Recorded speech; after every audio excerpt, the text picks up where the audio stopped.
I'm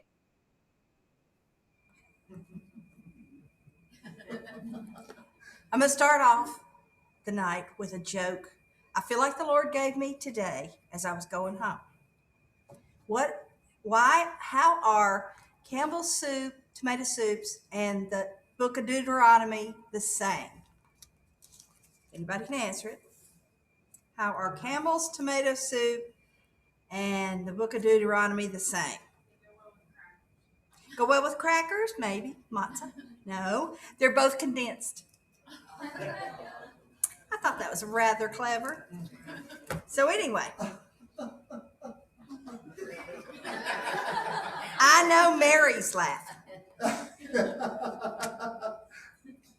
Okay. So I got hoodwinked into this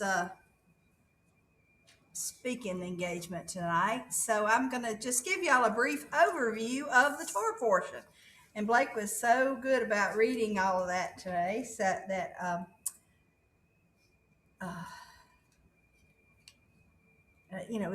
it'll go quickly, hopefully.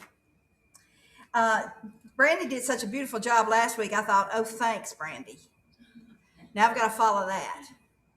So as I was reading through the scripture, I was realizing that the book of Deuteronomy is a condensed version of the Torah.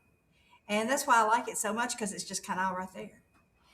It's a continuation, really, of last week's Parsha, which they all run together, but especially last week's Parsha, this week's Parsha, and next week's Parsha, and that part is the blessing and the curses. And all the way through the Torah portion tonight, he talks, to me, it sounds like a parent talking to a child. And it's constantly telling the child that they love them, but they are to be obedient. And I don't know if Madison's on the screen tonight, but we were at her house today, and we were constantly telling the children we love them, but they could not do what they were doing. But so we were always teaching, and so that's the way parents are, and that's the way God is with us. He's always telling us that he loves us, but he's always telling us to obey him and trying to teach us his word. So I'm going to start off in chapter 7, right at the beginning, right where Blake read, in chapter 7, verse 12 through 26. And I'm just going to read to you what I felt like the highlights of each little section I came upon was all about, what it was, saying.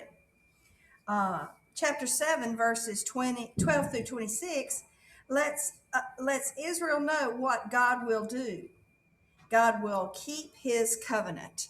And it immediately made me think of Abraham, and when, God was making the covenant and told him to cut the animals and everything. But Abraham went to sleep. And I was thinking, thank God Abraham went to sleep, because he didn't have to uphold that covenant. Only through the Lord could he even be in the covenant. God did the rest, didn't he? So that's what made me think, Israel, to know what God would do, that he would keep his covenant. I'm thankful for that, because I'm not good at keeping anything. Not a diet, not a promise hardly, not a... So anyway, it says in verse 12 and 13, it says, because you are listening to these rulings, keeping and obeying them, Adonai, your God, will keep with you the covenant and mercy that he swore to your ancestors. And to me, that is a reference to Abraham. He will love you and bless you and increase your numbers. He will also bless the fruit of your body and the fruit of your ground. So it's his promise, and it's a blessing. In chapter 8, he goes on to tell us that Israel tells Israel what they should do. In verse 1, it says they are to take care to obey. It says, in the mitzvot I'm giving you today, you are to take care to obey, so that you will live, increase your numbers, and enter and take possession of the land Adonai swore about to your ancestors. So the first part was telling us what God would do. the second part is telling us what he expects us to do. And isn't that just the way parents talk to their kids? So in verse 3, it also says, he recounts how he allowed them to become hungry. And I'd never seen that until this week when I was looking this over, that God allowed Israel to become hungry. I just thought they didn't have anything for breakfast and there was the manna. No, God allowed them to be hungry. And don't we feel sometimes that God allows us to be hungry for him, to be hungry for his word, to needing to know what we should do, and we go and look it up in the word. It's not anything somebody's dreamed up on their own. 10 simple steps to getting closer to the Lord. No, he makes us hungry for his word because it's easy to follow. So he allowed them to come hungry, and then he fed them with manna. Yeshua quotes in verse 3 in Matthew 4:4. It says, verse 3 says, these Bibles got to get bigger print. Let's see. A person does not live by food alone, but on everything that comes from the mouth of Adonai. And the Messiah quotes that very same passage in Matthew 4:4. Man does not live on bread alone, but every word that comes out of the mouth of Adonai. So way back then, he was quoting those same words. And also in John 6, he recounts the same words again. He says, talking about him being the bread of life. And you just have to remember, all these people have been listening to these stories about being fed in the wilderness for manna for all these years, for the 40 years that they were fed. And for all these years, they've been hearing these stories. And then Yeshua says, I am the bread of life. You know, your fathers ate the manna in the desert and they died. But the bread that comes down from heaven is such that a person may eat it and not die. I am the living bread that comes down from heaven. If anyone eats this bread, he will live forever. Now, don't you know, when they heard him say this, it took them back to that story about the manna. And they recalled how God has sustained their people for 40 years. 40 years. Has anybody remembered what they did 40 years ago and how they did the same thing every day for 40 years? I remember things that happened 40 years ago, but I couldn't tell you about all the days in between. But for 40 years, God kept his promise and gave those people breakfast, manna, 6 days a week. And in doing that, he taught them how to count for the Sabbath. Because they had been in Egypt all that time. They didn't know one day from another. They had no Sabbath. They worked every day. There was no off time. There was no holy day. There was no time set aside for the Lord. So he set this up for them to know that 6 days you gather, and on the seventh you rest. You don't gather. There'll be enough. God's sufficiency. So he was prepping them to learn about the Sabbath. So, and this is just a little sidebar. It reminds me of the scripture in Lamentations, and I had to look it up in my other Bible. Let me find it. Here it is. Lamentations 3:22 and 23. It's one of my very, very favorite. And it says, through the Lord's mercies we are not consumed, because his compassion fail not. They are new every morning. Great is your faithfulness. And it just puts me in mind of God's have you ever gone to bed and you're just miserable about something? It's just terrible weight on your mind. It's just grinding on you. But then the morning you feel better, or maybe you got a word from the Lord, or you've at least rested through it, and you can start again. And so, great is thy faithfulness, because every morning your mercies are new. Your mercies, that's just like that manna. Every morning, that mercy, that manna was there, feeding those people in the wilderness for 40 years. That just got a hold of me week for 40 years, because it also says in the scripture that God's been mad at them for 40 years. I can be mad at somebody, but I don't know that I've ever been mad at anybody for 40 years. But he was, really disappointed and ill with them for 40 years. So, but he fed them, even though he was angry with them. He did not let them go without. In verse 11, it says, "Don't forget Adonai your God." In verse 18, he says, "Remember Adonai your God. It is he who has given you power to get wealth, to confirm his covenant." And there he talks about his covenant again. That's, to me, that covenant that he made with Abraham as Abraham slept. In chapter 9, verse 3, we understand that Adonai will go ahead of you.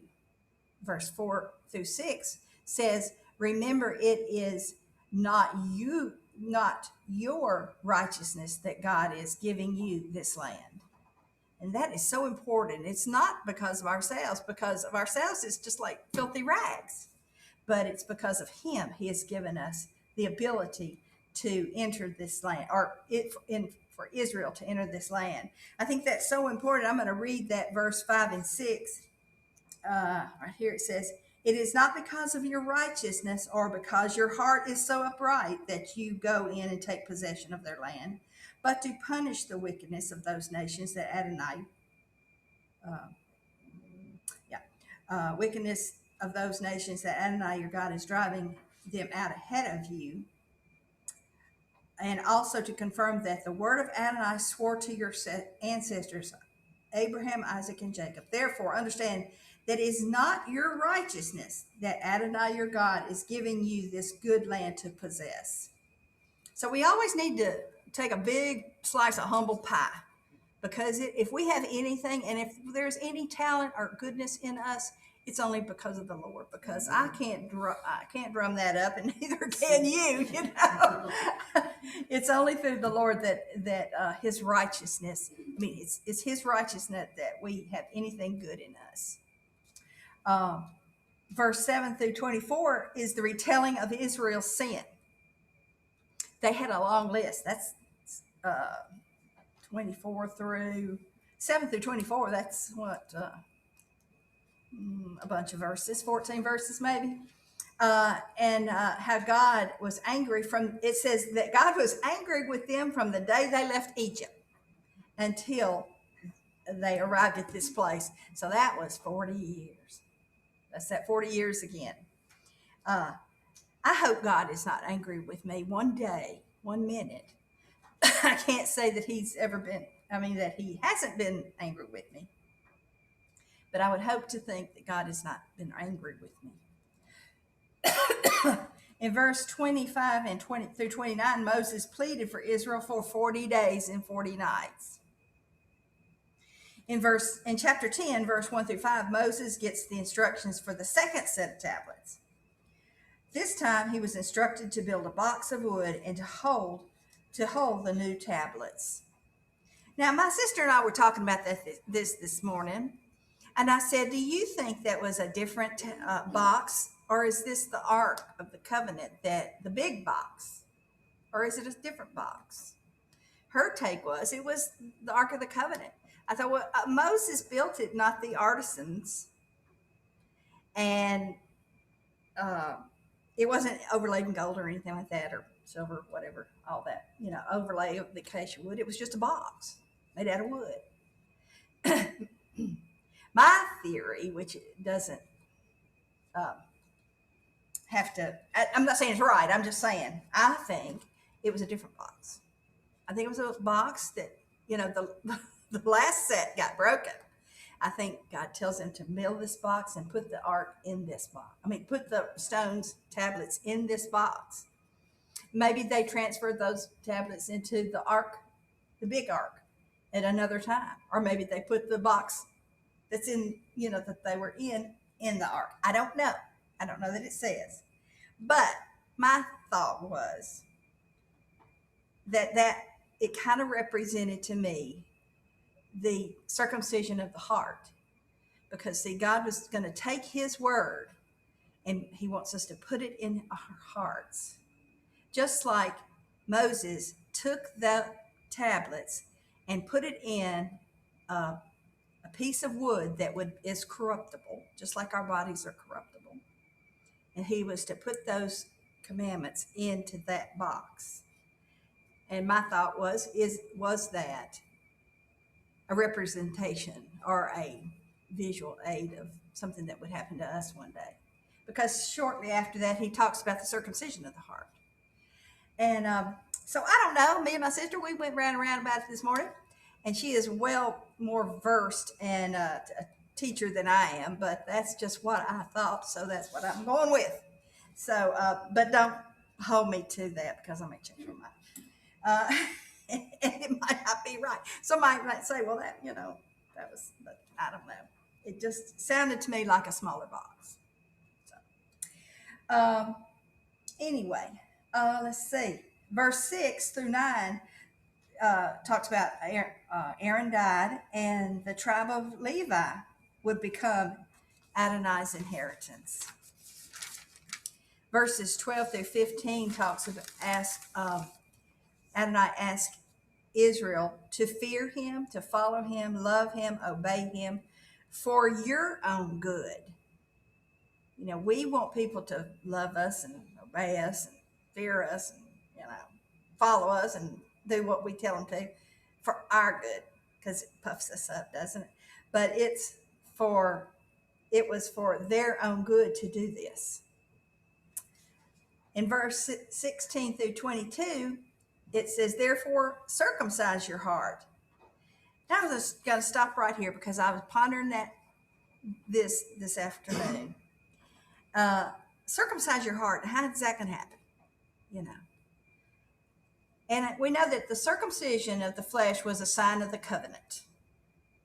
So if there is a circumcision of the heart, that must also be a sign of the covenant. So if the sign of the covenant is a circumcision of the heart, which physically cannot happen, is it that obeying his laws and walking in his ways is that circumcision of the heart that is a sign of the covenant? I don't know. That's another one of those. I just thought about it, and y'all can do with it what you want. But anyway, but I know, the scripture and says that it talks a lot about the circumcision of the heart in the scriptures and in the prophets and everything, and that he would put a new law in our heart. And could this also still go back to the picture of the box that he put the commandments in? That was the second set. It was the same set. It was the same commandments, but it was the second set. Maybe when he circumcised our heart, which is when we decide to walk in his ways, that second set of commandments goes into our hearts. I mean, it's kind of an ethereal, unusual thing to think about, but I was a child of the 70s, so there you go. Anyway, do with it what you will. Let's see, chapter 11, verse 1 tells us to love and obey Adonai, and seeing this love and obey keeps coming up, and this is just a very brief overview of the scripture, because all in here is talking about, it's a day with the grandchildren.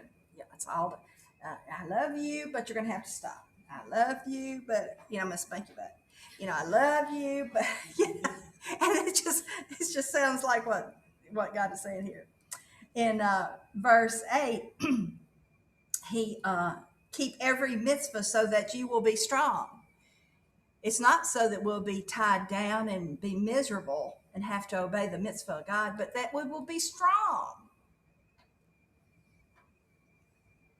Verse 12, it talks about the eyes of Adonai are always on the land of Israel. And that is such a comfort to know that all the problems in this world, but God's eyes are always on the land of Israel. And it's not the little slice of Israel that we know of now, but it's that complete land of Israel that Moses saw when he climbed the hill. He saw the entire land of Israel. In chapter 6, going back to last week's Torah portion, in chapter 6, verse 4 through 6, it's the beginning of the Shema. And we say the Shema every week. But also in chapter 11 of this Torah portion is the second part of the Shema. And I know there's a lot of great students of the Torah in here, so everybody probably knows this already, but it took me a long time to realize that there was two parts of the Shema in Deuteronomy. It in the second part, it includes a promise and a warning. And to me, it makes me think of two parentheses or two brackets. And everything that's in those brackets at the beginning of the Shema and the end of the Shema, they're the verbatim, pretty much, the wording of them. And, we'd been taught through our teachers that the things that's in the middle is what these brackets are holding together. And it's all about loving the Lord and walking in his ways. Verses 18 through 21. It is too good to try to talk about. I'm just going to read it. And here's therefore, when it adds therefores, so therefore, you are to store, excuse me, give me some water. Thank you.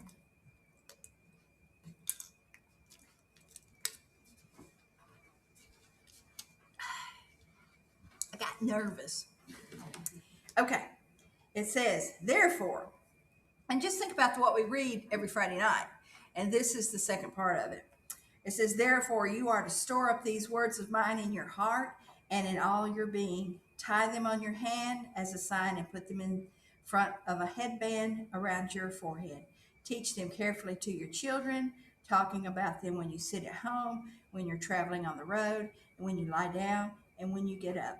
And write them on the door frames of your house and on your gates, so that you and your children will live long in the land Adonai swore to your ancestors that he would give them for as long as there is sky above the earth. So that, to me, that is pretty much verbatim what the chapter 6 part of the Shema says. So that has got to be connected, those two passages of Scripture. Let's see. Let me think. I'm almost to the end here. Yes, I am. Verse 22 through 25, it's a wrap up again with loving and obeying Adonai. So I would encourage you to read this Torah portion if you hadn't read it yet this week, because it's very,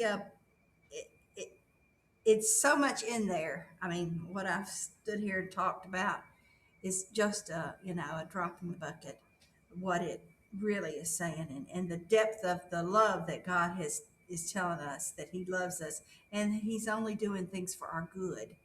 But if we don't do what he says, he gives us some warnings in there to straighten up. But anyway, thank you for the opportunity of being able to speak tonight, and Shabbat Shalom.